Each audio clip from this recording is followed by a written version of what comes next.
Hello everyone.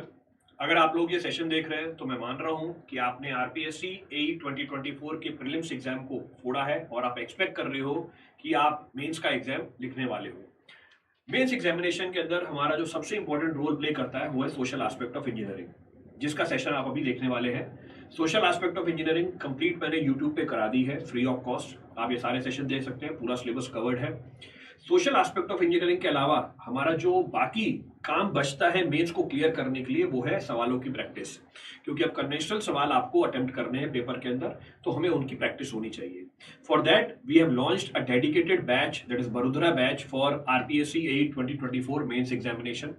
इसके साथ आपको ये भी गेज करना होगा कि जब आप प्रिपरेशन कर रहे हैं आपकी प्रिपरेशन का लेवल क्या है। For that you have to give the test, sufficient number of test. That also we have launched on Unacademy। तो आपके आरपीएससी के लिए मेंस एग्जामिनेशन के लिए 2024 मेंस बैच अवेलेबल है, और आपकी प्रैक्टिस के लिए, आपके प्रैक्टिस को और एनहांस करने के लिए ऑफलाइन टेस्ट सीरीज भी अवेलेबल है। ऑफलाइन टेस्ट सीरीज जयपुर में कराई जाएगी। हर वीकेंड पे एक टेस्ट होगा, 20 टेस्ट है इसके अंदर, सब्जेक्ट वाइज टेस्ट भी है, फुल लेंथ टेस्ट भी है, ताकि सफिशिएंट आपको प्रैक्टिस मिल जाए पूरे एग्जामिनेशन पैटर्न की। ऑफलाइन सेंटर और कोई नहीं रखा हुआ है, आपको जयपुर आके टेस्ट देना पड़ेगा। 28 या 26 अक्टूबर को हम ये टेस्ट स्टार्ट कर देंगे, शेड्यूल आप चेक कर सकते हैं। इस वीडियो के डिस्क्रिप्शन बॉक्स में मेंस बैच और ऑफलाइन टेस्ट सीरीज बैच का लिंक मैंने पिन कर दिया है। Do enrol for these two particular courses, ताकि आप अपनी प्रिपरेशन को और इनहेंस कर पाओ और फाइनली सिलेक्शन ले पाओ। Till then let's crack it and enjoy the session of social aspect of engineering.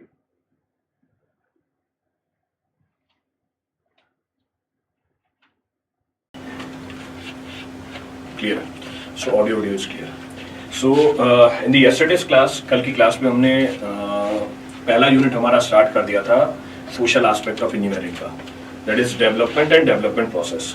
इसमें हमने बात करी थी डेवलपमेंट क्या होता है, डेवलपमेंट प्रोसेस क्या होता है, और सस्टेनेबल डेवलपमेंट क्या होता है, what is being termed as sustainable development. उसी को हम आगे कंटिन्यू करेंगे आज की क्लास में। Will continue with that. इसके जो नोट्स है वो मैंने आपको ग्रुप के ऊपर दे दी है। So notes I have shared on the group, Hindi में भी है, इंग्लिश में भी है, जैसा आप कंफर्टेबल हो वैसा आप पढ़ सकते हो। तो ये हमारी सीरीज चल रही है बरोदरा बैच की, जो आरपीएससी एई 2024 को टारगेट कर रही है, जिसमें हम सोशल एस्पेक्ट ऑफ इंजीनियरिंग कर रहे हैं। ये आपके मेंस का पार्ट है, it's the part of your mains syllabus. तो स्टार्ट करते हैं। स्टार्ट करने से पहले बेसिक अनाउंसमेंट्स भी है हमारे पास, बेसिक अनाउंसमेंट्स। हमने आरपीएससी एई 2024 के लिए बैच लॉन्च किया, बरोदरा बैच 15 तारीख से स्टार्ट हो रहा है, यानी परसों से बैच स्टार्ट हो जाएगा। प्रीलिम्स और मेंस दोनों का बैच है, टेस्ट सीरीज भी मिलेगी आपको, प्रीलिम्स की भी और मेंस की भी। दोनों का जो सिलेबस है हम पैरेलली कवर करते जाएंगे, जैसे आपको टॉपिक में भी दिख रहा है। 4 टॉपिक मैं एक साथ ओपन कर रहा हूँ 15 तारीख को। इसमें हम स्टार्ट करेंगे ब्रिज इंजीनियरिंग से, आई बी टेकिंग ब्रिज इंजीनियरिंग। साथ में हम साइंस और technology, polity, reasoning and mental ability भी स्टार्ट कर देंगे। तो प्री के भी टॉपिक दिख रहे हैं आपको और मेंस का टॉपिक भी दिख रहा है, और एक मेंस का टॉपिक हम यूट्यूब पे कर रहे हैं। तो पैरेलली मैंने मल्टीपल टॉपिक्स आपके ओपन कर दिए, ताकि आपकी तैयारी अच्छे ढंग से हो पाए, सफिशिएंट टाइम मिले आपको रिवीजन करने का और प्रैक्टिस करने का। The offer price of this batch is, जो ऑफर प्राइस है इस बैच की वो 4999 है। अगर आप आरआरबी जेईई सीबीटी 2 को टारगेट कर रहे हैं, इसके लिए भी हमने विजय बैच लॉन्च किया था, कल ही लॉन्च किया इस बैच को।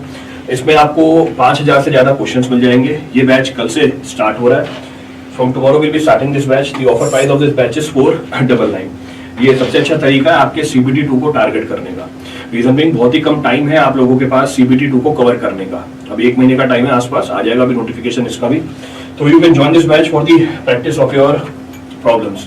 देन जो लोग यूपीपीएससी एई 2024 को टारगेट कर रहे हैं, आपका एग्जाम अप्रैल में ही है, अब मेरे ख्याल से मोटा मोटा 35 ही बचे हुए हैं। तो ये सिलेबस हमारा कंप्लीट हो गया है। अगर आपको रिकॉर्डेड बैच चाहिए 1999 में अवेलेबल है ये। अगर आपको प्री और मेंस दोनों का बैच चाहिए 4998 में अवेलेबल है।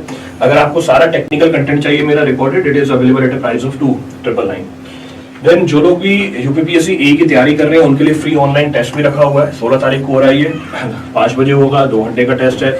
जैसा आपका पैटर्न है मेन एग्जाम का, यानी एक्चुअल एग्जाम का, एग्जैक्टली वही आपको यहाँ पर भी मिलेगा। Exactly that also you be finding here itself. तो कहने का मतलब है कि एग्जाम से पहले आपकी तैयारी चेक करने का ये बहुत ही अच्छा तरीका है। So prior to the exam you can check the level of your preparation. Then जो लोग ऑफलाइन टेस्ट देना चाहते हैं, वांट टू प्रिपेयर ऑफलाइन, कहने का मतलब है कि सर हमारा एक्चुअल एग्जाम तो ऑफलाइन है, आप ऑनलाइन टेस्ट ले लो, तो आप लोगों के लिए ऑफलाइन टेस्ट भी है। तो ऑफलाइन टेस्ट रखा हुआ है, एग्जाम से पहले वाला एग्जाम है, इसमें आप अपनी प्रिपरेशन का लेवल चेक कर सकते हो कि किस लेवल तक की आपकी तैयारी हो गई है। ये ऑफलाइन टेस्ट लखनऊ में होने वाला है, इसकी लिमिटेड सीट्स ही हैं, we'll be having limited seats of this, तो you can enroll for this test. जो लिंक है वो इस वीडियो के डिस्क्रिप्शन बॉक्स में रखा हुआ है। अब जो लोग इंजीनियरिंग सर्विसेज, अच्छा इसका यूपीपीएससी का प्रैक्टिस प्रोग्राम बैच में हमारे पास, इसमें भी 5000 से ऊपर आपको क्वेश्चन मिल जाएंगे। डेली मैं अपडेट भी कर रहा हूँ ग्रुप के ऊपर कि कितने क्वेश्चन हमारे हो रहे हैं, तो डेली अपडेट आ जाता है ग्रुप पे, आप चेक कर सकते हो। ये हमारा जो बैच चल रहा है 7 तारीख से चल रहा है, आज है हमारी 13 तारीख, तो मेरे ख्याल से एक हफ्ते के आसपास क्लासेस हो गई हैं, तो डेली 100-150 के आसपास क्वेश्चन हो रहे हैं हमारे इसके अंदर। इसमें मैंने 4 टॉपिक ओपन कर रखे हैं। इनफैक्ट ये जो सेफ्टी वाला टॉपिक है तो कंप्लीट हो गया, this is completed. The offer price of this batch is 1499। अगर आप ईएससी की तैयारी कर रहे हैं तो इसके लिए भी नॉन टेक बैच लॉन्च किया हुआ है, इसका जो ऑफर प्राइस है वो 5999 का है। अगर आप Gujarat state pollution control board की AEE की वैकेंसी की तैयारी कर रहे हैं, इसके लिए भी बैच लॉन्च कर रखा है, इसका ऑफर प्राइस है 3499। अगर आप गेट की तैयारी कर रहे हैं 60% ऑफ अवेलेबल है, जितने भी कोर्सेज है हमारे, चाहे 26 को टारगेट कर रहे हैं चाहे 27 को टारगेट कर रहे हैं, 60% ऑफ अवेलेबल है, you can go for this particular batch. अच्छा, इसमें आपको अगर आइकॉनिक सब्सक्रिप्शन लेना है, इसमें मेरी बुक्स मिल जाएंगी आपको, तो मैंने सारी बुक्स लिखी हुई है technical, so I have written all the technical books. तो कहने का मतलब ये है किसी भी एग्जाम को अगर आप टारगेट कर रहे हो, you can go for these technical books जो आपको आइकॉनिक में मिल जाती है। देन अगर आपने गेट का एग्जाम दिया है तो रैंक प्रिडिक्टर भी अवेलेबल है, you can predict your rank also, आप अपनी रैंक को प्रिडिक्ट कर सकते हैं। तो ये तो हो गए हमारे बेसिक अनाउंसमेंट्स। अब हम आते हैं हमारे मेन पॉइंट ऑफ डिस्कशन के ऊपर। Will come to the main point of discussion. Social subject time duration कितना रहेगा, नहीं पता भाई, मतलब इससे क्या फर्क पड़ेगा आपकी सेहत के ऊपर। अगर ये 10 घंटे का हो तो क्या फर्क पड़ेगा। टाइम ड्यूरेशन बेटा वो सिलेबस का टाइम ड्यूरेशन पूछ रहा है, वो क्लास का टाइम ड्यूरेशन नहीं पूछ रहा है, वो सिलेबस का पूछ रहा है। तो इससे क्या फर्क पड़ेगा भाई, अगर 30 घंटे लगते होंगे तो 30 घंटे में हो जाएगा, 50 घंटे लगते होंगे तो 50 घंटे में हो जाएगा। तो मेरे को आज भी ये बात समझ में नहीं आई कि जब मैं तैयारी करता था तो मेरे दिमाग में तो ऐसा कभी नहीं आता था कि इसको करने में कितना टाइम लगेगा। मेरा एम तो क्या होता था, भैया इस पेपर को पढ़ के फोड़ के आना है, कि इस पेपर में सबको डर लगता है, देखता हूं ऐसा क्या है इसके अंदर, इसमें मैं नंबर ला के दिखाऊंगा। यहाँ पे सवाल क्या आते हैं, सर कितना टाइम लगेगा, कब क्लासेस होंगी, मॉर्निंग में या इवनिंग में, पीडीएफ काला मिलेगा या सफेद मिलेगा, यहाँ पर ये चीज रहती है। हाँ सर के प्लस का कोर्स लिया हूँ और प्रैक्टिस कोर्स नहीं ले रहा हूँ, इसका मतलब ये तो नहीं कि मेरा सिलेक्शन नहीं होगा। बिल्कुल सही बात है, इसका मतलब ये बिल्कुल नहीं है बेटा। आपको जो बेसिक चीज है वो तो मैं, आपका सिलेक्शन तो यूट्यूब से ही हो जाएगा, बट हर किसी की रिक्वायरमेंट अलग होती है, इसलिए उस रिक्वायरमेंट को फुलफिल करने के लिए अलग अलग कोर्सेज लॉन्च किए जाते हैं। तो जिन लोगों ने इनिशियल नॉन टेक वाला कोर्स नहीं लिया, उन लोगों के लिए हमने प्रैक्टिस प्रोग्राम लॉन्च किया हुआ है। तो अगर आपने पहला वाला कोर्स कर दिया, it is more than sufficient. अब आप अपनी तैयारी खुद कर सकते हो, आपकी जो प्रैक्टिस है वो आप खुद कंटिन्यू करो, पर करनी है प्रैक्टिस आपको। अब हम स्टार्ट करते हैं। मैं एक बार रिपीट कर देता हूँ, कल की क्लास में हमने क्या क्या किया था। In yesterday's class what we have discussed, कल की क्लास में हमने बात करी थी डेवलपमेंट की। कल की क्लास में हमने पहला पॉइंट जो उठाया था वो था कि भैया डेवलपमेंट क्या होता है। So what is being termed as development, कैसे डिफाइन कर सकते हैं हम डेवलपमेंट को। हम बोल सकते हैं डेवलपमेंट एक ब्रॉड कंटिन्यूअस प्रोसेस है जो इनहेंस करता है किसे, क्वालिटी ऑफ लाइफ को, इकोनॉमिक वेलबींग ऑफ इंडिविजुअल को, कम्युनिटी को और नेशन को। ये हमारी डेवलपमेंट होती है। फिर हमने बोला था कि डेवलपमेंट को हम मेजर कैसे करते हैं, बहुत सारे इंडिकेटर्स होते हैं। इकोनॉमिक ग्रोथ होती है, सोशल प्रोग्रेस होता है, एनवायरमेंटल सस्टेनेबिलिटी होती है, टेक्नोलॉजिकल एडवांसमेंट होती है। फिर हमने बोला कि डेवलपमेंट के आपको 3 कैरेक्टरिस्टिक्स मिलेंगे कि डेवलपमेंट हमेशा मल्टी डायमेंशनल होगा। इसका मतलब ये है कि ये सोसाइटी में भी आपको दिखेगा, ये आपको इकोनॉमिक एंगल में भी दिखेगा, ये आपको पॉलिटिकल एस्पेक्ट में भी दिखेगा।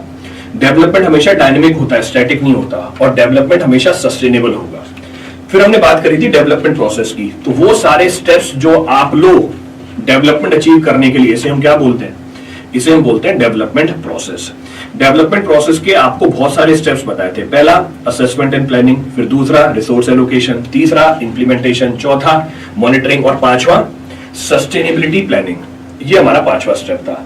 फिर इसके बाद हमने बात करी थी कितने तरह के डेवलपमेंट होते हैं। मैंने आपको 4 तरह के डेवलपमेंट बताए थे। सवाल आएगा इसके ऊपर, how many types of development are there. तो मैंने आपको पैटर्न बताया जो पिछले बार जब आपका पेपर हुआ था उसमें आया था। आपको 1.5 नंबर के सवाल मिलेंगे, आपको 2.5 नंबर के सवाल मिलेंगे और आपको 8 नंबर का सवाल मिलेगा। तो आपको हर टॉपिक इसी तरीके से करके जाना है कि आप 1.5 नंबर का सवाल भी अटेम्प्ट कर पाओ, 2.5 नंबर का भी कर पाओ और 8 नंबर का भी कर पाओ। यानी बेसिक से लेके डिटेल जानकारी होनी चाहिए हर एक टॉपिक को आपको इस पर्टिकुलर सब्जेक्ट के अंदर।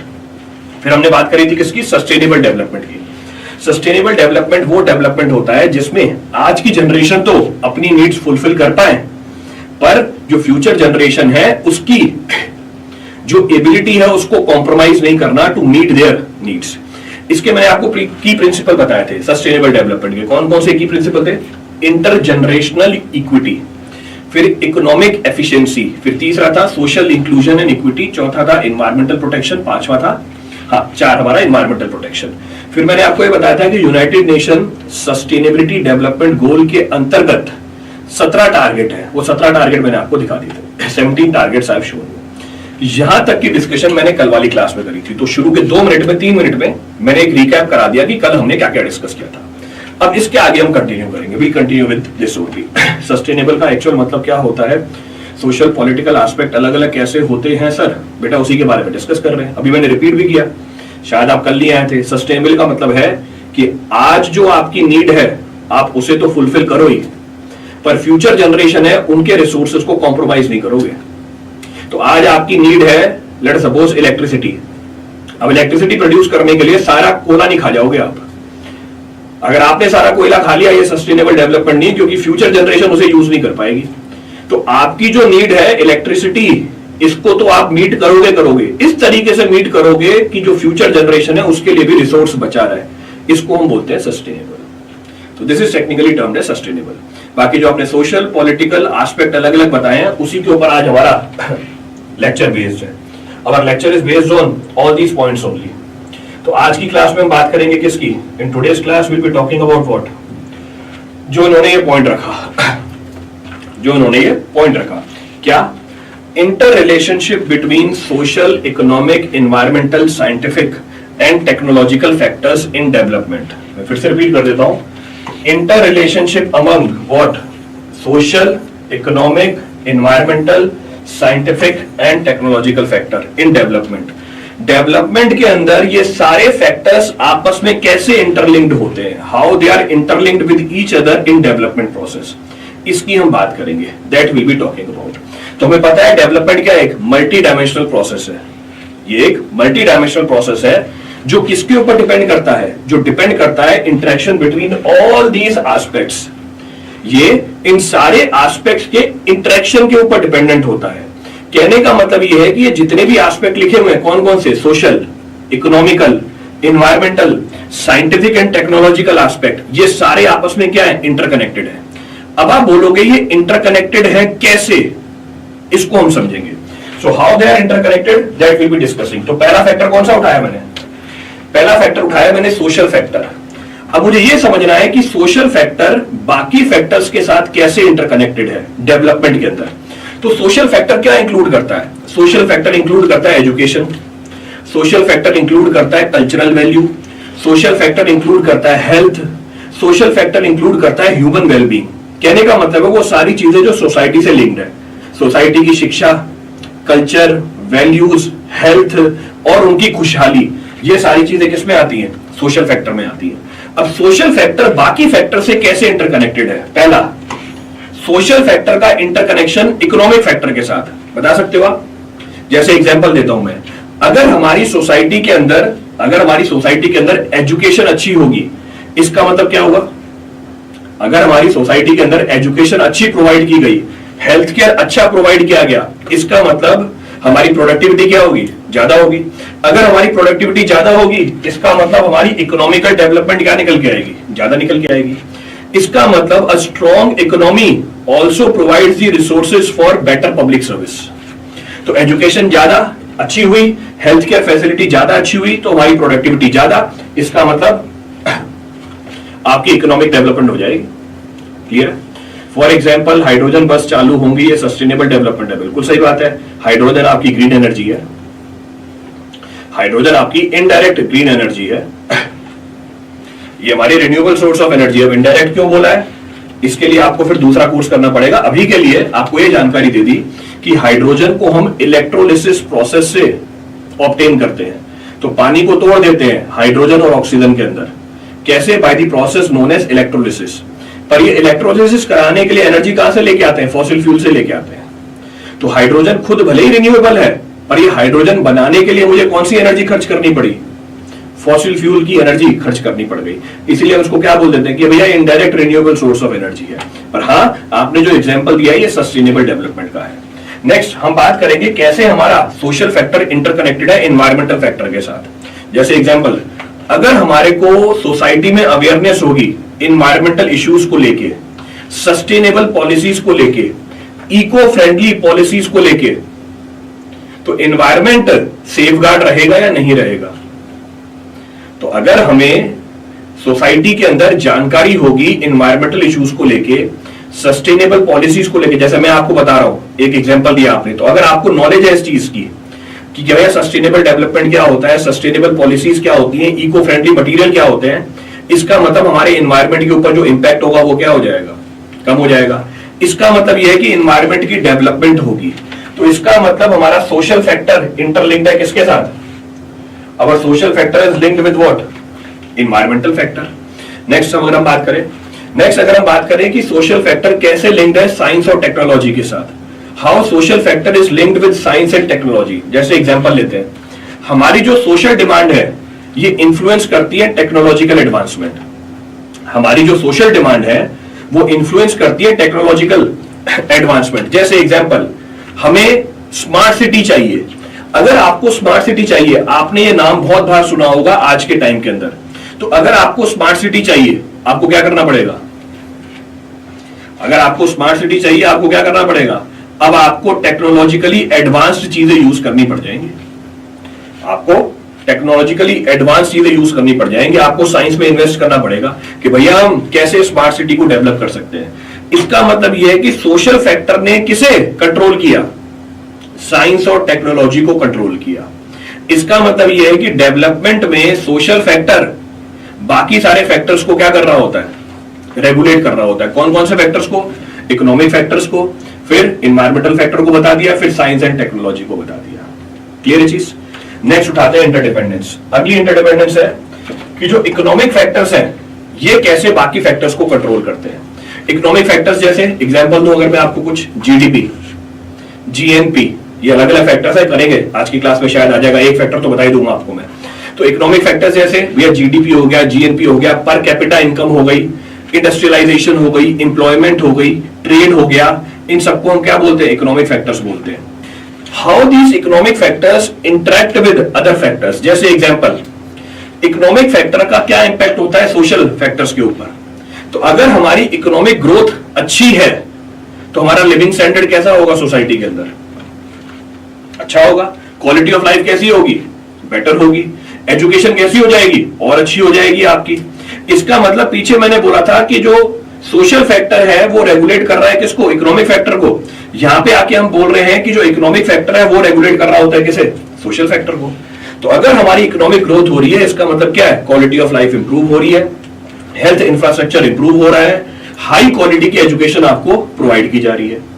अगर हम इकोनॉमिकली ग्रो कर रहे हैं ये एनवायरमेंट को कैसे रेगुलेट करेगा? अगर हम इकोनॉमिकली ग्रो कर रहे हैं इसका मतलब क्या हुआ? If you are growing economically, practically क्या होगा? आपका एनवायरमेंट डिग्रेड हो रहा होगा। तो इंडिया में यही हो रहा है। इंडिया इकोनॉमिकली ग्रो कर रहा है पर इंडिया का एनवायरमेंट क्या कर रहा है? डिग्रेड कर रहा है। और आपका पूरा एक टॉपिक है एनवायरमेंटल डिग्रेडेशन, करेंगे। इनफैक्ट सवाल भी पूछे हुए हैं इसके ऊपर आपसे कि भैया एनवायरमेंटल डिग्रेडेशन क्या होता है। एनवायरमेंटल डिग्रेडेशन जैसे पॉल्यूशन, जैसे डिफॉरेस्टेशन। तो अगर हम इकोनॉमिकली ग्रो कर रहे हैं दूसरी तरफ क्या हो रहा है? एनवायरमेंट हमारा डिग्रेड हो रहा होता है। तो इंप्रूव कैसे करें इसको? भैया सस्टेनेबल इकोनॉमिकल पॉलिसीज को अप्लाई करो। सस्टेनेबल इकोनॉमिक पॉलिसीज को क्या करो? अप्लाई करो। अगर इकोनॉमिक ग्रोथ हो रही है साइंस और टेक्नोलॉजी के ऊपर क्या फर्क पड़ेगा? अगर हमारी इकोनॉमिक ग्रोथ हो रही है हम ज्यादा इन्वेस्ट करेंगे साइंस और टेक्नोलॉजी के अंदर। जैसे क्योंकि हम इकोनॉमिकली ग्रो कर रहे हैं हमारी इन्वेस्टमेंट बहुत जाती है R&D में, डिफेंस के अंदर। इसका एग्जांपल है इसरो। देखो इंडिया आज स्पेस साइंस के अंदर बाकी देशों के साथ, चुनिंदा देशों के साथ खड़ा होता है। क्यों? क्योंकि हमारी इन्वेस्टमेंट कंपैरेटिवली यहां पे बहुत ज्यादा होती है। इसका मतलब इकोनॉमिक फैक्टर किसे कंट्रोल कर रहा है? साइंस और टेक्नोलॉजी को कंट्रोल कर रहा है। टेक को इंप्रूव करने के लिए सारी सोशल इंफ्रास्ट्रक्चर अगर बेटर कर दे तो जॉब सिक्योरिटी हैम्पर। टेक को इंप्रूव करने के लिए सारे सोशल इंफ्रास्ट्रक्चर अगर बेटर कर दे तो जॉब सिक्योरिटी हैम्पर नहीं होगी सर नियर फ्यूचर में। क्यों भैया? अगर आप बोल रहे हो टेक को इंप्रूव करने के लिए सारे सोशल इंफ्रास्ट्रक्चर मतलब एजुकेशन, आपने एजुकेशन को इंप्रूव किया, पढ़ाने के लिए कौन चाहिए आपको? एजुकेटर चाहिए ना। आप जब ये बोल रहे हो कि आपने एजुकेशन को इंप्रूव किया, कब इंप्रूव होगी? जब एजुकेटर्स आएंगे ना उसके अंदर, तभी इंप्रूव होगी ना। आपने सोशल इंफ्रास्ट्रक्चर को बेटर किया, यानी आपने हेल्थ केयर इंप्रूव करी। कैसे भैया? और ज्यादा हॉस्पिटल खोले, और अच्छे हॉस्पिटल खोले, और क्वालिफाइड डॉक्टर्स को रखा आपने अपना स्टाफ बढ़ाया, अंडर स्टाफ नहीं रखा। तो भैया जॉब सिक्योरिटी तो बड़ी ना आपकी, कम थोड़ी ना हुई। तो अगर आपका एजुकेशन अच्छा है, अगर आपका हेल्थ सेक्टर अच्छा है, अगर आपकी क्वालिटी ऑफ लाइफ अच्छी है, इसको अच्छा रखने के लिए लोग ज्यादा चाहिए या कम चाहिए? तो इसका मतलब आप उल्टा कर रहे हो सब कुछ। नेक्स्ट क्या है? इकोनॉमिक ग्रोथ होगी तो एजुकेशन स्टैंडर्ड हाई होना चाहिए। इकोनॉमिक ग्रोथ होगी तो एजुकेशन स्टैंडर्ड हाई होना चाहिए, बिल्कुल सही बात है। तो एनवायरमेंट इंप्रूव होना चाहिए ना। आपने बोला इकोनॉमिक ग्रोथ होगी तो एजुकेशन स्टैंडर्ड हाई होना चाहिए, इसका एग्जांपल दिया मैंने आपको। इससे एनवायरमेंट इंप्रूव तब होगा ना जब आप सस्टेनेबल प्रैक्टिसेस को यूज करोगे। और फिर से आपने, काका जी ने बहुत बढ़िया आपने एक पॉइंट उठाया, इसका रियल एग्जांपल है इंडिया। इंडिया सब जगह जाके मना कर देता है कि भैया मैं एनवायरमेंट को इंप्रूव करने के लिए जितनी भी कोशिशें हैं उसमें कंट्रीब्यूट नहीं करूंगा। क्यों बोलता है इंडिया मना करता है? अगर इंडिया कंट्रीब्यूट कर गया एनवायरमेंट को बचाने के लिए, इंडिया को यह पता है कि उसकी इकोनॉमिक ग्रोथ रुक जाएगी, क्योंकि इंडिया अभी डेवलप हो रहा है। बहुत सारी ऐसी एक्टिविटीज हो रही है इंडिया के अंदर, जैसे इंडस्ट्रियलाइजेशन, मैन्युफैक्चरिंग बहुत ग्रो कर रही है। इन चीजों के अंदर हमारे फॉसिल फ्यूल की रिक्वायरमेंट बहुत ज्यादा होती है, तो कार्बन डाइऑक्साइड बहुत ज्यादा इमिट होता है। तो हम कमिट नहीं कर सकते आज की सिचुएशन में कि हम एनवायरमेंट को क्या नहीं करेंगे, हैम्पर नहीं करेंगे, क्योंकि हमें पता है हाँ एनवायरमेंट को नुकसान होगा। पर इंडिया ने अभी प्रायोरिटी किसको बना रखी है? इकोनॉमिक ग्रोथ को बना रखी है। यही तो हम डिस्कस कर रहे हैं कि हाँ जब हमारी एजुकेशन अच्छी हुई तो हमें इकोनॉमिक ग्रोथ के साथ साथ क्या बैलेंस करके चलना है? एनवायरमेंट को भी बैलेंस करके चलना है। और यहीं पे हमारा रोल आता है। हम बोलेंगे हाँ हम इकोनॉमिकली ग्रो करेंगे, पर हम मटेरियल कौन सा यूज करेंगे? सस्टेनेबल। हम मटेरियल कौन सा यूज करेंगे? सस्टेनेबल मटेरियल यूज करेंगे। तो अभी जो आपने स्टेटमेंट लिखी है वैसा हो नहीं रहा है, इसका जस्ट उल्टा हो रहा है। एनवायरमेंट हम क्या कर रहे हैं? डिग्रेड कर रहे हैं। एआई बेस्ड सब कुछ नहीं होने लग जाएगा। एआई मतलब टेक्नोलॉजी मतलब एआई होता है। तो आपने ये बोला कि सर अगर हमारा इकोनॉमिक ग्रोथ होगा तो टेक्नोलॉजी इंप्रूव होगी। सो टेक्नोलॉजी मींस एआई, और कुछ है ही नहीं टेक्नोलॉजी के अंदर। आप यहां घर पे बैठ के, मैं अपने घर पे बैठ के पढ़ा रहा हूं, आप सब लोग अपने अपने घरों पे बैठ के पढ़ रहे हो। क्या ये टेक्नोलॉजी नहीं है क्या? कौन सी एआई लग गई भाई इसके अंदर? तो किसी भी एक चीज को पकड़ के अपने कंक्लूजन नहीं निकालना होता है। आज के 5 साल पहले पीछे जाओ, कोई नहीं होता था ये बोर्ड पे पढ़ाने वाला, आपको ऑफलाइन में आके पढ़ना होता था। तो कि ये टेक्नोलॉजी की देन नहीं है क्या कि मैं अपने घर पे बैठ के, जयपुर में बैठ के, इंडिया के हर एक कोने में हर एक बच्चा मेरे को देख पा रहा है? तो ये टेक्नोलॉजी की देरी तो है। अब क्वालिटी एजुकेशन इंडिया के हर एक कोने तक जा रही है। पहले आपको दिल्ली आना पड़ता था। पहले आपको यही कोर्स करने के लिए कम से कम बता रहा हूं, अगर ये कोर्स ऑफलाइन में लॉन्च होता ना, कम से कम आपको 80,000 से 1 लाख रुपए देने पड़ते। ये टेक्नोलॉजी की देन है कि आपको ये कोर्स फ्री में मिल रहा है। और क्या चाहिए भैया? तो कौन सी एआई लग गई भाई इसके अंदर? तो सिर्फ दिमाग में एक चीज को रख के हमेशा आंसर नहीं दिया जाता, आपको बाकी चीजों का भी ध्यान रखना पड़ता है। चलो, आज के टाइम पे इंडिया में हर किसी के पास फोन नहीं है। आज के टाइम में इंडिया के पास हर किसी के पास इंटरनेट नहीं है। आप एआई की बात कर रहे हो भाई, 150 करोड़ लोग हैं, हर किसी के हाथ में फोन भी नहीं है आज के टाइम पे। जिनों के पास फोन है उनके पास इंटरनेट भी नहीं है आज तक। तो एआई तो बहुत दूर की बात हो गई। चलो आगे बढ़ते हैं। तो हम बात कर रहे थे किसकी? How economical factor is inter related with environmental, science and technology and social factor. तो रिलेशनशिप आ गई। अगली रिलेशनशिप उठाते हैं।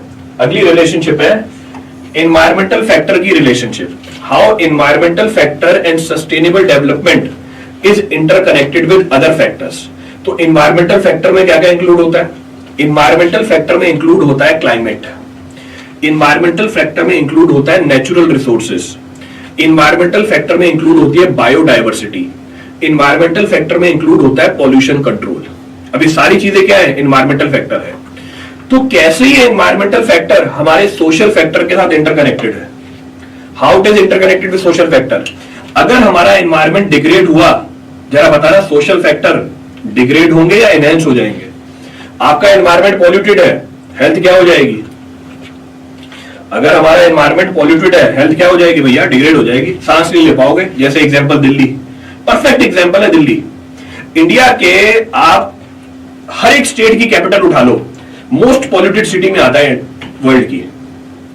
इंडिया की जितनी भी कैपिटल्स हैं सब उठा लो, मोस्ट पॉल्यूटेड सिटीज में आएंगे वर्ल्ड की। मैं इंडिया की नहीं बोल रहा हूं, वर्ल्ड की बता रहा हूं मैं। तो कहने का मतलब यह है कि अगर आपका एनवायरमेंट डिग्रेड कर रहा है, तो अब आपकी जो सोसाइटी के फैक्टर है, सोशल फैक्टर है, वो एनहेंस नहीं हो पाएंगे। आप सांस नहीं ले पाओगे, रह नहीं पाओगे, पॉल्यूशन ज्यादा होगा, लोग वहां से भागने लग जाएंगे। दिल्ली से लोग अब दिल्ली छोड़ के बाहर रहने लग गए दूसरे जगहों पे। कहने का मतलब है रिवर्स प्रोसेस स्टार्ट हो गई, अब लोग छोड़ने लग गए वहां पे। क्लियर चीज? तो अगर हमारा एनवायरमेंट डिग्रेड हुआ, इसका मतलब सोशल फैक्टर भी क्या कर जाएगी? आपकी डिग्रेड कर जाएगी, that will also degrade. Next अगर हम बात करें, एनवायरमेंटल फैक्टर कैसे इकोनॉमिकल फैक्टर को कंट्रोल करता है? एनवायरमेंटल फैक्टर कैसे इकोनॉमिकल फैक्टर को कंट्रोल कर रहा होता है? अगर एनवायरमेंटल फैक्टर डिग्रेड हो रही है, comment upon economy. Short term में तो आपकी इकोनॉमी हो सकता है ग्रो कर रही हो, जैसे मैंने बोला इंडिया ग्रो कर रही है, मतलब इकोनॉमिकली ग्रोथ हो रही है इंडिया की। हम एनवायरमेंट को नेग्लेक्ट करते जा रहे हैं, लॉन्ग टर्म में फंसेंगे जाके। और ये आप लोगों के सामने एक मैं क्वेश्चन रखता हूं, आप लोगों के सामने मैं एक क्वेश्चन रखता हूं। अब ऐसा क्यों है हम जानते हैं इसका रीजन, क्योंकि हम भी उसी सोसाइटी का पार्ट है। आप अगर देखोगे यूरोपियन कंट्रीज, आप अगर देखोगे यूएस, आप अगर देखोगे कनाडा, आप देखोगे ऑस्ट्रेलिया, आप देखोगे न्यूजीलैंड, ये लोग अपने एनवायरमेंट को बहुत ज्यादा बचा के रखते हैं। ये लोग अपनी बायोडायवर्सिटी को बचा के रखते हैं, मतलब पलकों पे रखते हैं अपनी, कुछ हार्म नहीं होने देते अपनी एनवायरमेंट को ये। पर इंडिया को देख लो, बस इकोनॉमिक ग्रोथ चाहिए। अब आप ये नहीं बोलोगे सर वो तो डेवलप्ड नेशंस हैं, जो आपने बोले पहले तो नहीं थे ना डेवलप्ड बने हैं ना। तो जब वो डेवलपिंग से डेवलप्ड हो रहे थे, क्या उन्होंने अपने एनवायरमेंट को हार्म पहुंचने दिया? नहीं। पर हम ऐसा नहीं कर रहे। जैसे एग्जांपल देता हूं, आप अपनी बायोडायवर्सिटी, अपने सारे हिल स्टेशंस देखो, शिमला, उत्तराखंड में चले जाओ, उत्तराखंड में नैनीताल, मैं आपको एग्जांपल दे रहा हूं, और भी एग्जांपल्स हो सकते हैं। इन सब जगहों पे हम क्या कर रहे हैं? What we are doing in all these places, यहाँ की सारी बायोडायवर्सिटी को हम what we are doing, compromise करते जा रहे हैं। किस लिए? अपने इकोनॉमिकल बेनिफिट के लिए। पर ये देश ऐसा नहीं करते हैं। आप जाओगे इनके, अगर देखोगे एनवायरमेंट आज भी वैसा का वैसा ही इंटैक्ट है। तो कहने का मतलब ये है कि अगर आपका एनवायरमेंट डिग्रेड कर रहा है, तो शॉर्ट टर्म में तो इकोनॉमिकल बेनिफिट हो सकता है, लॉन्ग टर्म में भैया आपकी इकोनॉमी भी डिग्रेड कर जाएगी। Your economy will also degrade. Rajasthan का एग्जाम्पल ले लो, माउंट आबू, क्योंकि हम राजस्थान की बात कर रहे हैं, हमारा जो टॉपिक है लिंक्ड है राजस्थान से, हमारा ले लो माउंट आबू, देखो क्या कंडीशन कर रखी है वहां की हमने। तो हमने क्या किया? हमने हमारी बायोडायवर्सिटी को कॉम्प्रोमाइज कर लिया अपने इकोनॉमिकल बेनिफिट के लिए। आगे बढ़ते हैं। अगर हमारा एनवायरमेंट डिग्रेड करेगा, साइंस और टेक्नोलॉजी के ऊपर क्या फर्क पड़ेगा? What will be the effect on science and technology? क्या इंटर रिलेशनशिप है इसके अंदर? कि अगर टेक्नोलॉजिकल एडवांसमेंट हुई, इस टेक्नोलॉजिकल एडवांसमेंट से हम एनवायरमेंट के ऊपर जो डैमेज हो रहा है उसको रोक सकते हैं। So with the advancement in science and technology, we can reduce the damage which is happening over the environment. जैसे pollution control devices, क्योंकि हमारी टेक्नोलॉजी इतनी एडवांस हो गई है, हम pollution control devices बना पाए और environment के ऊपर impact क्या करते जा रहे हैं? कम करते जा रहे हैं। Please share the PDF of this PPT. Please wake up. जैसे ही आप अपनी नींद से उठोगे, PDF आपको मिल जाएगा इस PPT का। अब क्योंकि आप अभी सो रहे हो, इसलिए आपको PDF नहीं मिल रहा है। तो अगर आपको इस पीपीटी का पीडीएफ चाहिए, आप जाग जाओ, आपको मिल जाएगा। फिर ये कंट्रीज डेवलपमेंट कैसे कर रहे हैं? सस्टेनेबल है भैया। ये तो क्यों आपके सिलेबस में पढ़ाया जा रहा है? सस्टेनेबल है इनकी डेवलपमेंट, इनकी जो ग्रोथ है सस्टेनेबल है, हमारी नहीं है सस्टेनेबल।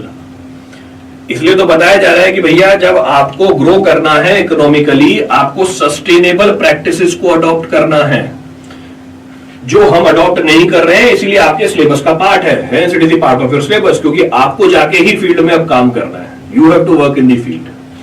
आगे बढ़ते हैं। So we'll continue. अगला पॉइंट क्या है हमारा? अगला पॉइंट है हमारा scientific factor. How scientific factor is interrelated with other factors? कैसे साइंटिफिक और टेक्नोलॉजिकल फैक्टर रिलेटेड है बाकी फैक्टर्स के साथ। देखो, अगर साइंटिफिक रिसर्च हुई, इसका मतलब आप क्या कर रहे हो, नई टेक्नोलॉजीज बना रहे हो, अपने हेल्थ केयर को क्या कर रहे हो, इंप्रूव कर रहे हो, ग्लोबल चैलेंजेस को मीट कर रहे हो। तो जैसे जैसे हमारी साइंटिफिक रिसर्च आगे बढ़ती जाएगी, जैसे जैसे हमारी साइंटिफिक रिसर्च आगे बढ़ती जाएगी, इसका मतलब हमें नई नॉलेज मिल रही है, हम अपने हेल्थ केयर को इंप्रूव कर रहे हैं, यानी सोशल फैक्टर आपका क्या कर गया, इनहेंस कर गया। इसका मतलब यह है कि हम ग्लोबल चैलेंजेस को मीट कर पा रहे हैं for climate change. Environmental factor आपका क्या कर गया, इंप्रूव हो गया। आपका इन्वायरमेंटल फैक्टर क्या कर गया, इंप्रूव हो गया। अगर आप साइंटिफिक रिसर्च कर रहे हो, आप नई इंडस्ट्री सेटअप करोगे, जैसे बायोटेक्नोलॉजी, जैसे नैनो टेक्नोलॉजी, हमारी इकोनॉमिकल ग्रोथ भी होगी।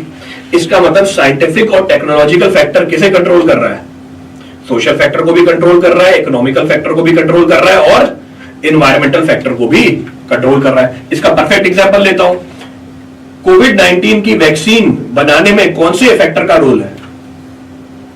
कोविड-19 की वैक्सीन बनाने में कौन से फैक्टर का कंट्रीब्यूशन है? इसी फैक्टर का तो कंट्रीब्यूशन है, साइंटिफिक फैक्टर। हमने रिसर्च करके ही तो वैक्सीन बनाई, क्योंकि हमने ये वैक्सीन बनाई, हम बच पाए कोविड-19 से। कौन से फैक्टर को कंट्रोल किया? तो हमारे कोविड-19 की जो वैक्सीन है, ये है हमारा साइंटिफिक फैक्टर। तो साइंटिफिक फैक्टर किसे कंट्रोल कर रहा है? सोशल फैक्टर को कंट्रोल कर रहा है। तो a scientific factor is controlling a social factor. क्योंकि हमारी साइंटिफिक रिसर्च बहुत स्ट्रांग थी, हमने वैक्सीन को डेवलप किया और लोगों को बीमार होने से बचा दिया। तो हेल्थ केयर किसका पार्ट था? सोसाइटी का पार्ट था। It was the part of the society. Clear है? लोगों का ट्रांजिशन होगा वन प्लेस टू अनदर, वो तो भैया एक कॉमन चीज है Abhishek. The only constant is change. Change तो होना ही पड़ेगा आपको टाइम के साथ। आपको टाइम के साथ तो चेंज होना ही पड़ेगा। ये तो आपने एक जनरल स्टेटमेंट दे दी कि लोगों को क्या करना पड़ेगा, ट्रांजिशन होना पड़ेगा। ट्रांजिशन मतलब चेंज होना पड़ेगा। तो चेंज तो सबको ही होना पड़ता है। ऐसी कौन सी चीज है जो स्टैटिक है आज तक? कोई चीज स्टैटिक नहीं रहती। तो आपको टाइम के साथ बदलना पड़ेगा। You have to change as per the time. Indians बस अपना पर्सनल इंटरेस्ट सोचते हैं, कैसे इकोनॉमी बढ़ेगा। हाँ तो ज्ञाना, इसके पीछे इंडियंस को मतलब कोसों नहीं, मतलब हम भी उसी का तो पार्ट है। रीजन बीइंग, हमारे ऊपर 200-300 सालों से इतना अत्याचार हुआ है, हम कभी सोसाइटी के बारे में सोच ही नहीं पाते। हम अपने पर्सनल इंटरेस्ट के बारे में सोचते हैं। कितने टाइम हो गए भैया आजाद हुए हमें? 47 में आजाद हुए थे ना। अभी तो 100 साल भी नहीं हुए हमें आजाद हुए। अभी तो 100 साल भी नहीं हुए हमें आजाद हुए। उसमें भी अभी आपको 20 साल पड़े, अभी भी 20 साल पड़े हुए हैं। तो इतने सालों से क्योंकि हम किसी और की गुलामी कर रहे थे, हमें अपना इंटरेस्ट दिखता है। तो हमारा जो माइंडसेट है वो वैसा हो गया है। इनफैक्ट अगर आप देखोगे, अभी भी इंडिया में वही सारी चीजें चल रही है जो अंग्रेजों की बनी हुई है। हम उसको भी चेंज नहीं कर पाए। माइंडसेट तो कहां से चेंज होगा? तो वो धीरे धीरे आएगा प्रोसेस के अंदर। It will come gradually. China भी तो है सर, तो रीजन बता दिया ना भैया आपको। चाइना भी तो है, पर चाइना की कंडीशन हमारे जैसे थोड़ी है। आपको बता दो दिया भैया एग्जैक्ट रीजन क्या है। This is exact reason. हमारा माइंडसेट वैसे ही बना हुआ है। डेवलपमेंट करने में एक्सपेंस लगता है, बिल्कुल डेवलपमेंट करने में एक्सपेंस लगता है, और development expenses will be there. Clear आता की कहानी? तो हमने क्या किया? हमने इंटर रिलेशनशिप देखी, सोशल फैक्टर की, इकोनॉमिकल फैक्टर की, साइंटिफिक फैक्टर की, एनवायरमेंटल फैक्टर्स की। अब हम आगे बढ़ते हैं। Now will continue. तो इंटर रिलेशनशिप हमारी खत्म हुई। अब हम बात करेंगे नए पॉइंट की, which is development criteria. Next of the point is development criteria. क्या है डेवलपमेंट क्राइटेरिया? जैसे हमने पीछे भी डिस्कस किया कि डेवलपमेंट क्या होती है। डेवलपमेंट एक मल्टी डायमेंशनल कंसेप्ट है। एक ही डायमेंशन नहीं है, मल्टी डायमेंशनल कंसेप्ट है। इसमें सोशल एंगल भी आएगा, इकोनॉमिकल एंगल भी आएगा, साइंटिफिक एंगल भी आएगा, एनवायरमेंटल एंगल भी आएगा। तो जब हम बात करते हैं डेवलपमेंट की, ये एक मल्टी डायमेंशनल कंसेप्ट है जिसमें सबकी प्रोग्रेस होनी चाहिए। अब हमारे पास डेवलपमेंट को पता करने के बहुत सारे क्राइटेरिया हैं। तो डेवलपमेंट के क्राइटेरिया की बात करेंगे हम। अब क्योंकि डेवलपमेंट एक मल्टी डायमेंशनल कंसेप्ट है, मुझे कैसा पता चलेगा कि हम डेवलप हो रहे या नहीं हो रहे? Sir environment and scientific inter relationship बताओ। अभी बताया बेटा, एनवायरमेंट और साइंटिफिक इंटर रिलेशनशिप ये है कि अगर आप साइंटिफिकली एडवांस हो, नई रिसर्च कर रहे हो साइंटिफिक, इसका मतलब आप क्या कर सकते हो? एनवायरमेंट के डिग्रेडेशन को रोक सकते हो। जैसे मैंने आपको एग्जांपल दिया, हमने साइंटिफिक रिसर्च करके क्या बनाया? पॉल्यूशन कंट्रोल डिवाइस बनाया। हमने साइंटिफिक रिसर्च करके क्या बनाया? पॉल्यूशन कंट्रोल डिवाइस बनाया। जैसे फिल्टर बैग कैसे आया भैया? रिसर्च करके बनाया ना हमने। तो अगर आपकी सोसाइटी में साइंटिफिक डेवलपमेंट हो रही है, आपका जो एनवायरमेंट है वो क्या हो रहा है, डिग्रेड होने से बच रहा है। आपका जो एनवायरमेंट है वो डिग्रेड होने से बच रहा है। अगर आप साइंटिफिक रिसर्च कर रहे हो, आप रिन्यूएबल सोर्सेज को यूज कर पा रहे हो। 1000 एग्जांपल दे दूंगा इसके तो मैं आपको। आपने रिसर्च करके तो पता किया सोलर एनर्जी को कैसे यूज किया जा सकता है। क्योंकि आप सोलर एनर्जी को यूज कर रहे हो, आपका एनवायरमेंट के ऊपर इंपैक्ट कम होता जा रहा है। आपने रिसर्च करके तो पता लगाया कि विंड एनर्जी कैसे यूज होती है, बायोमास एनर्जी कैसे यूज होती है, जियोथर्मल एनर्जी कैसे यूज होती है, हाइड्रो पावर एनर्जी कैसे यूज होती है। तो इसका मतलब आप एनवायरमेंट के ऊपर इंपैक्ट क्या करते जा रहे हो, कम करते जा रहे हो। अब इतने सारे एग्जांपल आ गए। तो हमारा इंटर रिलेशनशिप है एनवायरमेंटल फैक्टर और साइंटिफिक फैक्टर के बीच में, there is an inter relationship. अब हम बात कर रहे थे किसकी, we were talking about what, हम बात कर रहे थे डेवलपमेंट के कौन कौन से क्राइटेरिया है। क्योंकि डेवलपमेंट एक मल्टी डायमेंशनल कंसेप्ट है, डेवलपमेंट को पता करने के बहुत सारे क्राइटेरिया है। There are several criteria. जैसे अगर मैं कुछ बताऊं, जीएनपी, जैसे जीडीपी, ह्यूमन डेवलपमेंट इंडेक्स, फिर ग्रॉस वैल्यू क्या होती है, फिर हमारा स्टैंडर्ड ऑफ लिविंग क्या है, फिर इंफ्रास्ट्रक्चर कितना ग्रो कर गया आपका। कहने का मतलब यह है कि देयर आर सेवरल क्राइटेरियाज जो हमें यह बताते हैं कि भैया हम डेवलप हो रहे हैं या नहीं हो रहे। अब मुझे वो क्राइटेरिया समझने हैं और आपको इसमें से एक सवाल जरूर मिलेगा, एक नहीं, एक से ज्यादा सवाल मिलेंगे। 2 बार के पेपर है मेरे पास, 2 बार के पेपर में कम से कम 6-7 सवाल है इस टॉपिक में से। At least 6-7 problems are there from this particular topic. कि भैया आप डेवलपमेंट कैसे पता करते हो, कि भैया हमारा देश, हमारी कम्युनिटी, हमारी सोसाइटी डेवलप कर रही है या नहीं कर रही। तो उन क्राइटेरियाज को उठाएंगे, विल रेफर दोस क्राइटेरियाज। अब पहला क्राइटेरिया क्या है, पहला क्राइटेरिया है हमारा economical criteria. The first of the criteria which indicates the development of a community is economical criteria. अब इकोनॉमिकल क्राइटेरिया मतलब, इकोनॉमिकल क्राइटेरिया मतलब ये प्राइमरी मेजर है किसी भी कंट्री की प्रोग्रेस का। अगर कोई देश डेवलप हो रहा है तो उसकी इकोनॉमी क्या कर रही होगी, ग्रो कर रही होगी। तो ये इंडिकेटर है कि भैया इस देश की इकोनॉमी देखो ग्रो कर रही है या नहीं कर रही है। अगर ग्रो कर रही है इसका मतलब हाँ ये देश क्या कर रहा है, डेवलप हो रहा है। अच्छा, इकोनॉमी में कौन कौन से फैक्टर उठाओगे। पहला factor GNP, gross national product. Expect a problem on this. 2 bar paper हुआ है, दोनों बार इसके ऊपर सवाल आया है। तो आपका 2 बार पेपर है, हुआ तो बहुत बार है, 2 बार के हमारे पास क्या है, क्वेश्चन पेपर है, दोनों में इसके ऊपर सवाल आया हुआ है। तो आपको इसमें से एक सवाल जरूर मिलेगा। क्या है भैया, जीएनपी, ग्रॉस नेशनल प्रोडक्ट। इसको सिंपल भाषा में समझते हैं। नेशनल तो ग्रॉस नेशनल प्रोडक्ट। अब ये है क्या, it is the total value of the goods and services produced by the countries resident. हमारी कंट्री कौन सी है, इंडिया।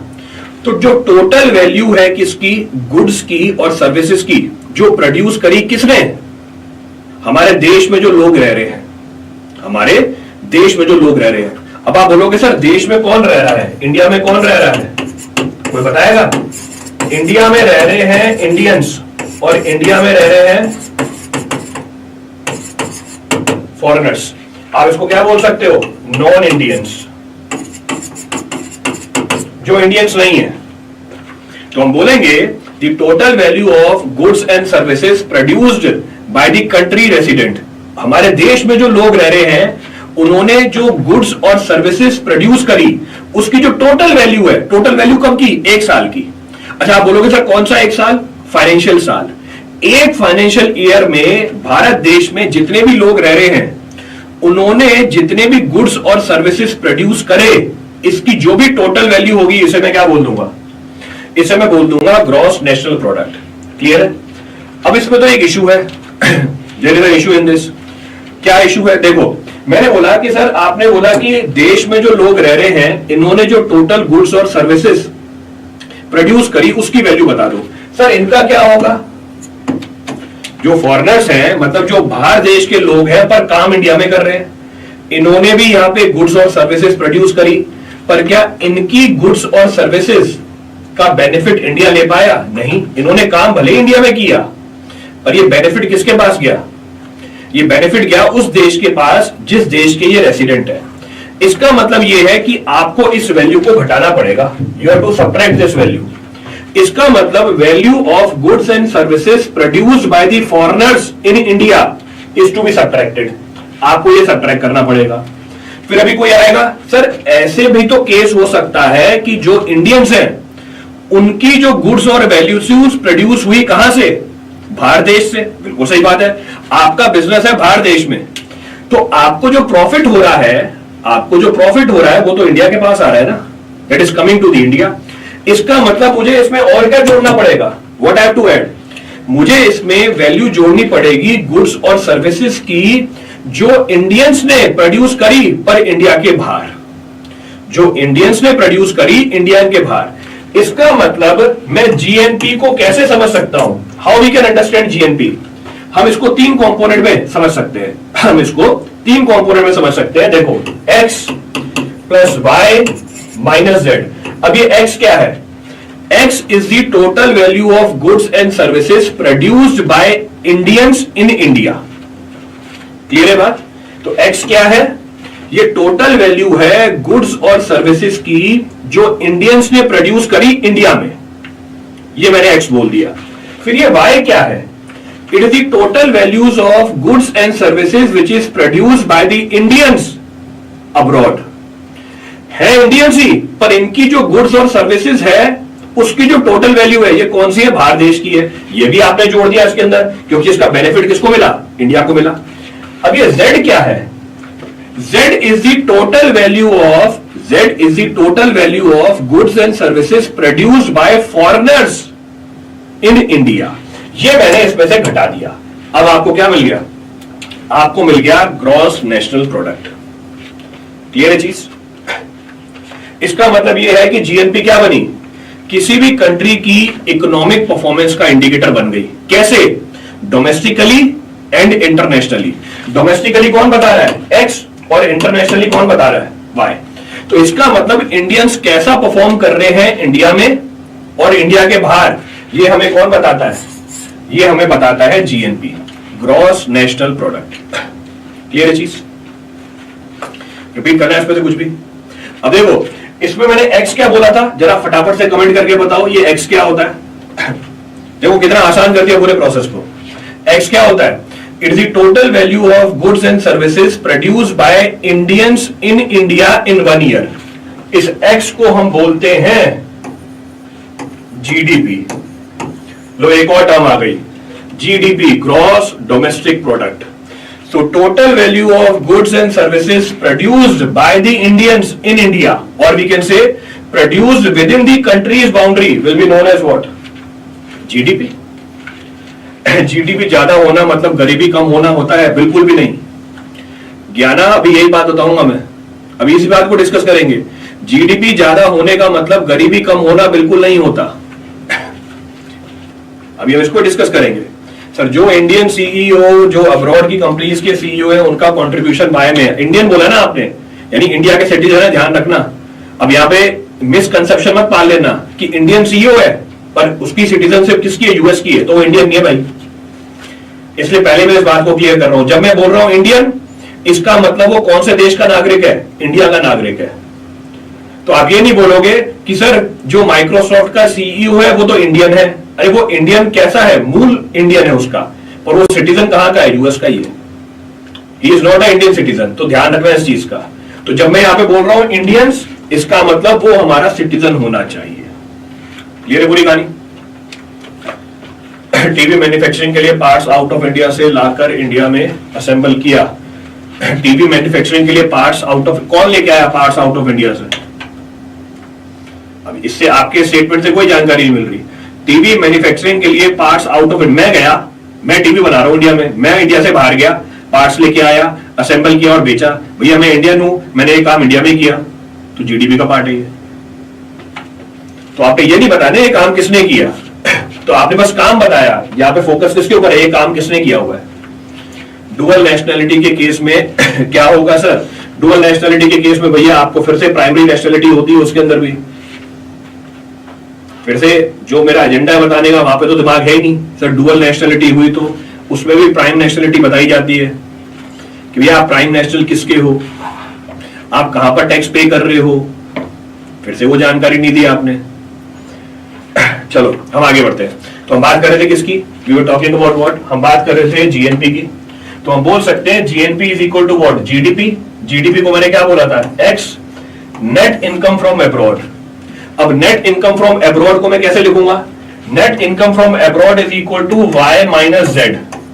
वाई क्या है, वो पैसा जो इंडियंस बाहर से लेके आए। जेड क्या है, वो पैसा जो फॉरेनर्स इंडिया से बाहर लेके चले गए। वाई माइनस जेड करूंगा, क्या निकल के आ जाएगी, नेट इनकम फ्रॉम अब्रॉड। तो आप बोल सकते हो GNP is equal to GDP plus net income from abroad. अच्छा, ऐसा भी तो हो सकता है, there may be a case y is equal to z. अगर y z के बराबर हो जाए, यानी नेट इनकम फ्रॉम अब्रॉड कितनी हो गई, 0 हो गई, यानी उस सिचुएशन में हमारी जीएनपी किसके बराबर हो जाएगी, so gross national product will be equal to what, gross domestic product. इसको हम टेक्निकली क्या बोलते हैं, क्लोज्ड इकोनॉमी। तो अगर हमारा नेट इनकम फ्रॉम अब्रॉड 0 हो जाए, this will be technically termed as what, closed economy. ये लिखा हुआ है, so this is termed as what, closed economy। मतलब अमीर के पास ज्यादा पैसा और गरीब के पास कम, average per capita income. Per capita income मैंने बताई नहीं है, खुशी। अभी फोकस मेरा किसके ऊपर है, जीएनपी के ऊपर। आप कहां चले गए, पर कैपिटा इनकम के ऊपर। तो कैसे बात समझ में आएगी, मैंने एक बार भी अपने मुंह से नहीं निकाला पर कैपिटा इनकम। अभी तो बस जीएनपी समझ रहे हैं हम कि जीएनपी क्या है, जीडीपी क्या है। जीडीपी डायरेक्टली पॉवर्टी को इसलिए स्पेसिफिक नहीं करता क्योंकि ये एवरेज लेके बताता है। बेटा एवरेज लेके नहीं बता रहा है, टोटल बता रहा है। ये फिर से ये टोटल बता रहा है, एवरेज कहां बता रहा है, ये इसे तो टोटल बताया, total value of the goods and services. हाँ बिल्कुल कम भी हो सकती है, एब्सोल्युटली करेक्ट, तो कम भी हो सकती है। अगर ये कम हुई, इसका मतलब आपके देश में कौन इफेक्टिवली काम नहीं कर रहा, आपकी सरकार इफेक्टिवली काम नहीं कर रही। तो अगर ये नेगेटिव हो गई, अगर ये नेगेटिव हो गई, इस बात का मतलब क्या है, आपकी सरकार इफेक्टिवली काम नहीं कर रही है। तो सरकार पॉलिसी ऐसी बनाती है कि ये कभी नेगेटिव ही नहीं हो। जैसे एग्जांपल, बहुत बढ़िया बात बोली आपने काका जी, अभी जो लड़ाई चल रही है यूएस और इंडिया के बीच में, इसी की तो चल रही है। हम क्या करते हैं, यूएस से जो माल आता है उसके ऊपर क्या करते हैं, 150% इंपोर्ट ड्यूटी लगाते हैं। यहां से जो सामान जा रहा है यूएस में, उसके ऊपर लगता है 10%, 15%, 20%। अब वो ट्रंप बाबा इसी को रोकने के चक्कर में है, और ट्रंप ने अगर ये रोक दिया, ये नेगेटिव हो सकता है, दिस कैन बिकम नेगेटिव। तो इंडियंस जो सामान बेच रहे हैं उसकी वैल्यू ज्यादा, और जो अमेरिकन हैं उसकी वैल्यू कम। तो वो जो ट्रंप है इसी को कंट्रोल करने के चक्कर में लगा हुआ है। क्लियर है चीज।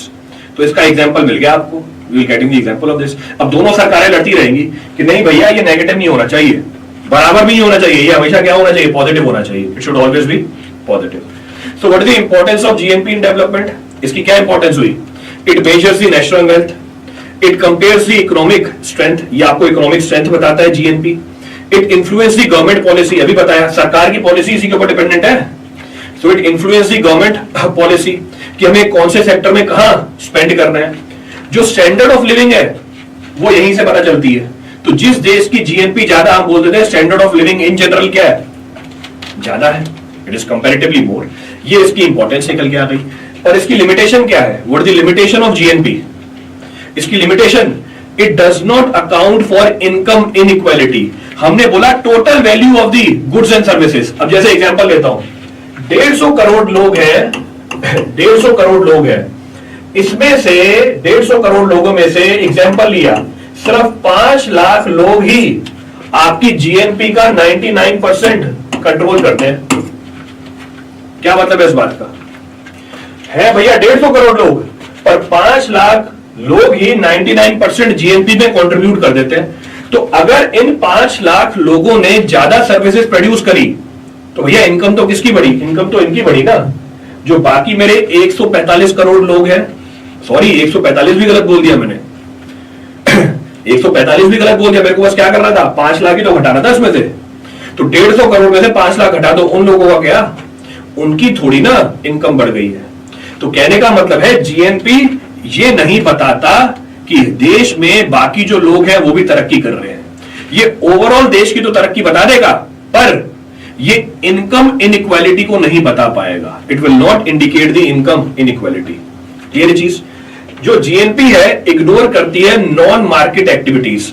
अब नॉन मार्केट एक्टिविटीज आपने तो क्या लिया, total value of goods and services, यानी जिसके साथ वैल्यू अटैच्ड है।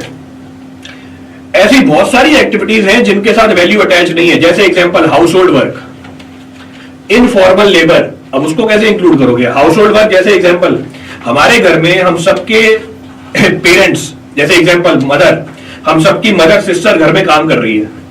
हमारे घर में हमारी मम्मी, हमारी बहन घर में काम कर रही है। क्या आप उनको पैसा दे रहे हो? पर काम तो हो रहा है ना। विदेश में ये भी कैलकुलेट कर लेते हैं, विदेश में ये भी कैलकुलेट कर लेते हैं, हम कैलकुलेट नहीं करते। तो कहने का मतलब है जीएनपी में हम नॉन मार्केट एक्टिविटीज को इग्नोर कर देते हैं, तो ये रियल इंडिकेटर नहीं है, it is not a real indicator. दूसरा, it does not measure the environmental sustainability. आपने कहीं भी इसमें एनवायरमेंट का कंट्रीब्यूशन देखा? नहीं देखा। तो इसमें एनवायरमेंटल सस्टेनेबिलिटी तो कहीं है ही नहीं। और हमने ये सीखा है कि एक देश तभी तरक्की करता है जब वो एनवायरमेंटली भी क्या कर रहा हो, डेवलप हो रहा हो। पर यहां पे तो कोई रोल ही नहीं है कैलकुलेशन में एनवायरमेंट का, तो ये इसकी ड्रॉबैक है। It is the drawback of GNP. Clear है पूरी क्लासेस? कोई सा पॉइंट रिपीट करना हो?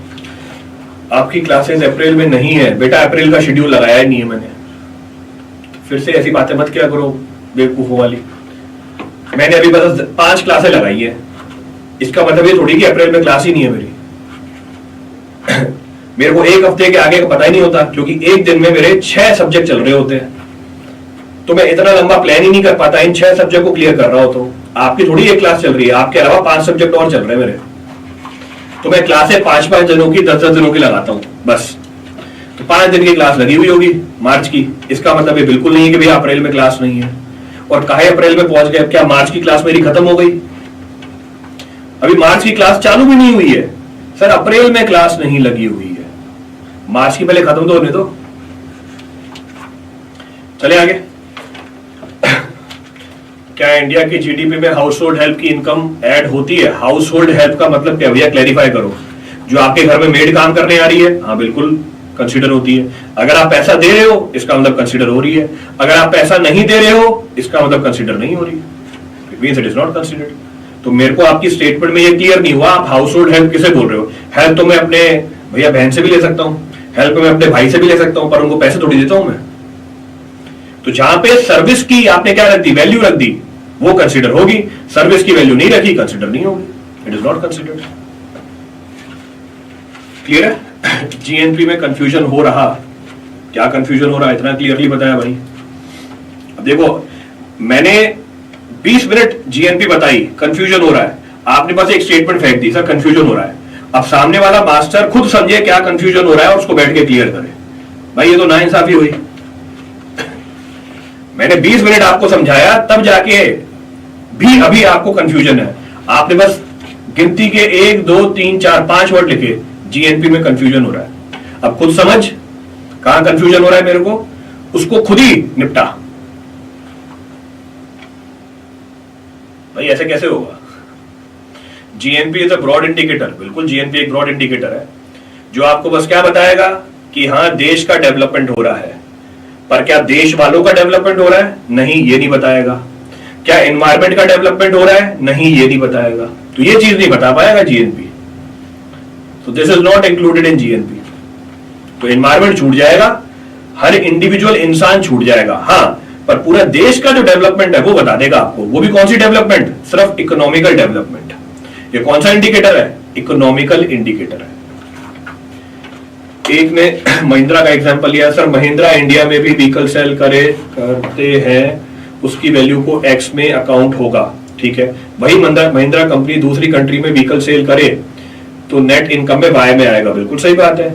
जितने व्हीकल उसने इंडिया में सेल करके पैसे कमाए वो एक्स में आएगा, जितने व्हीकल उसने इंडिया से बाहर सेल करके पैसे कमाए वो वाई में आएगा। भले ही कंपनी एक है पर अकाउंट अलग अलग बनता है, अकाउंट इज सेपरेट। तो एक कंपोनेंट एक्स में आएगा, दूसरा कंपोनेंट वाई में आएगा, the second component will come in y. Clear है? और कोई पॉइंट रिपीट करना उसमें से? Any other point to be repeated from this?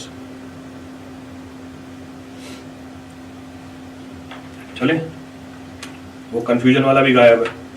भाई क्या कंफ्यूजन है बताओगे तभी तो क्लियर करूंगा।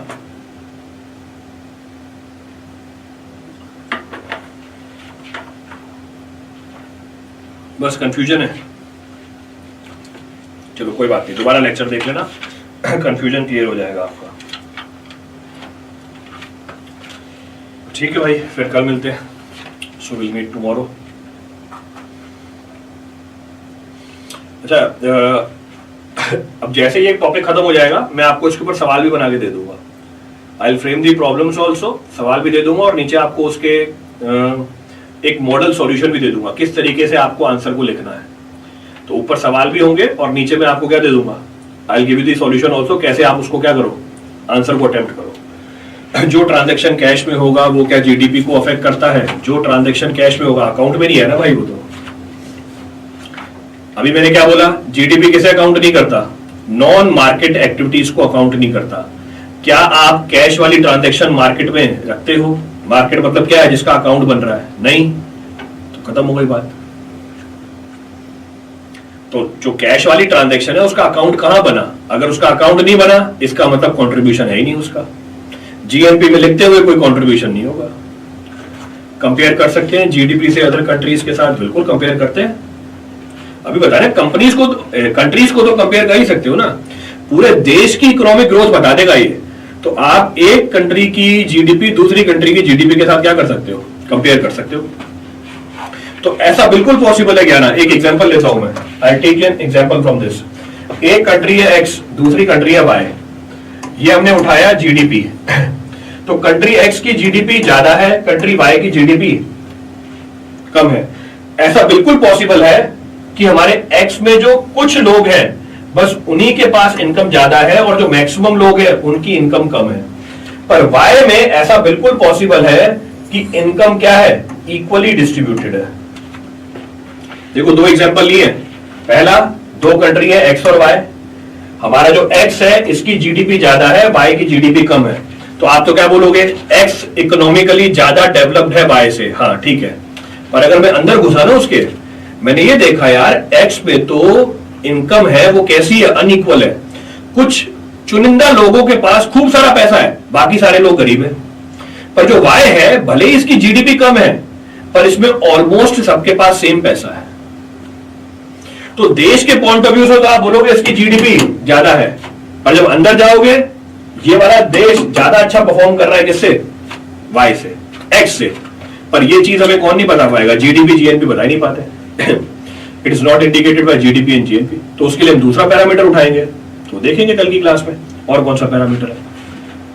सर कंपेयर कर सकते हैं। डाउट ये था कि इंडियन अगर फॉरेन में इन्वेस्टमेंट करता है तो वो किस में आएगा। इंडियन अगर फॉरेन में इन्वेस्टमेंट करता है, इनकम किसकी है, वो इंडियन है ना, इंडिया में रह रहा हूं मैं। अगर मैं इंडिया में रह रहा हूं और मैं अगर यूरोप में इन्वेस्ट करता हूं, वहां से एग्जांपल मैंने दुकान खरीदी, वहां पे एक शोरूम खरीदा, उसका मुझे रेंट आया, रेंट मेरी इनकम में जुड़ा ना। मैं कहां बैठा हूं, अभी इंडिया में बैठा हूं, वो मेरी आईटीआर में आएगा। तो मैंने इंडिया में बैठे हुए बिजनेस कहां किया, यूरोप में किया, पैसा इंडिया में आया ना भाई। तो ये वाई कॉम्पोनेंट हो गया ना, कि इंडियंस ने यूरोप से पैसा कमाया, सरकार में से टैक्स लेगी उसके ऊपर, क्योंकि मैं भारत देश का नागरिक हूं। तो भैया क्या दिक्कत है इसके अंदर। तो आप इंडिया में बैठे हुए फॉरेन में इन्वेस्टमेंट कर रहे हो, तो भैया पैसा तो इंडिया में आ रहा है ना। अब देखना ये पकड़ लेगा। सर अगर मैं लेट सपोज यूएस में बैठे हुए यूरोप में इन्वेस्ट करूं, मैं तब भी इंडियन ही हूं। बैठने का मतलब ये नहीं है कि मैं फिजिकली कहां बैठा हूं, मेरी सिटीजनशिप किसकी है, इंडिया की है ना। तो क्योंकि मैं भारत देश का नागरिक हूं, मैं यूएस में बैठा हुआ हूं, बिजनेस कर रहा हूं यूरोप में, मेरी भैया इनकम किसकी है, इंडिया की है। तो भैया ये वाई कंपोनेंट में आ जाएगा, टैक्स लगेगा आपका इसके ऊपर। इसमें इंडिविजुअल पर्सन कंपनी के एसेट अकाउंट करते हैं, बिल्कुल सही बात है, इंडिविजुअल पर्सन और कंपनी के एसेट अकाउंट करते हैं। चलिए तो आज की कहानी यही खत्म। अब बातें करेंगे बाकी पैरामीटर्स की कल की क्लास में, विल डिस्कस।